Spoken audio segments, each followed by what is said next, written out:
Am I the a-hole for refusing to let my husband's daughter move in with us because she has a history of stealing from me? I already know this is going to sound harsh, but I really need some perspective before I completely lose my mind. I, 37F, have been married to my husband, Mark, 45M, for almost 5 years now. He has a daughter, Emily, 17F, from a previous relationship. I don't have any children of my own, though I always imagined that one day I would. Emily lives with her mom across the state, and we've only ever had limited interaction. From the very beginning, Emily and I just didn't click. I tried, I truly did. I bought her thoughtful gifts, asked her about her hobbies, respected her space. I never tried to force a mom role on her. But even with all that, she made it painfully obvious she had zero interest in building any kind of relationship with me.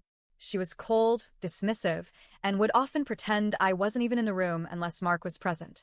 Around him, she was polite, almost sweet, but the second we were alone, it was like a switch flipped. I told myself she was just struggling with her parents' divorce and gave her grace. Then, 2 summers ago, everything came to a head. Emily came to stay with us for a week during her summer break. It was supposed to be a bonding opportunity. I planned activities I thought she'd enjoy, even cooked some of her favorite meals that Mark had mentioned. But that week turned into a complete nightmare. First, my wedding ring went missing.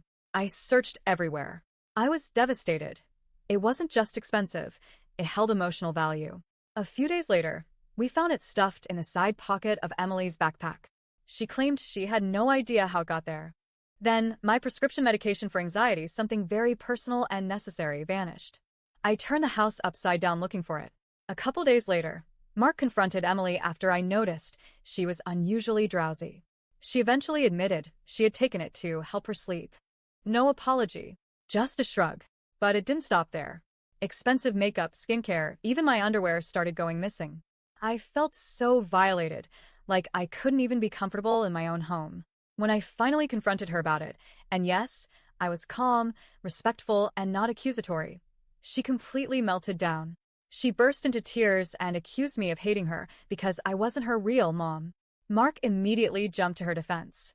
He told me she was just acting out, that I was being too harsh, and that I needed to be more understanding of her trauma.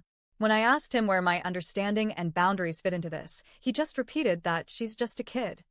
After that visit, I sat Mark down and set a very clear boundary. Emily was not welcome to stay with us unsupervised again. I told him that until she acknowledged what she had done and made amends, I didn't feel safe or respected in my own home. He reluctantly agreed. Fast forward to last week. Emily's mother is apparently moving to another country with her new husband, and Emily has made it clear she doesn't want to go with them. Naturally, the next option was us. She asked if she could move in full-time for her senior year of high school. The moment Mark brought it up, I felt my stomach drop.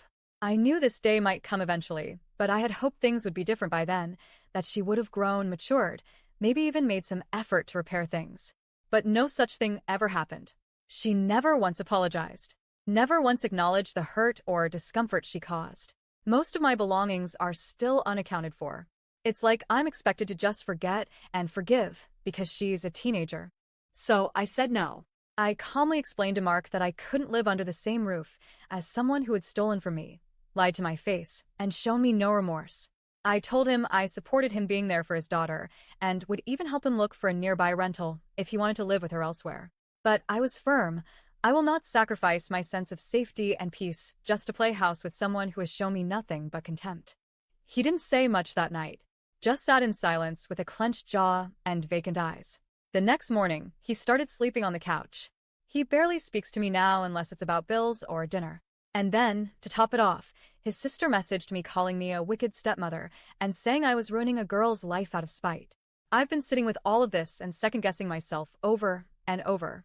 Am I being too harsh? Am I punishing a teenager for being young and immature? Or am I justified in protecting my home and mental health? The part that stings the most is this. The house we live in? It's mine. I bought it before we married. I pay the bulk of the mortgage. This is my sanctuary, and now I'm the villain for not wanting to feel like a guest in it. And for anyone wondering, no, I didn't marry Mark knowing he had a kid.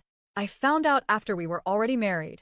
He kept that from me during the early stages, said it was because the relationship was complicated.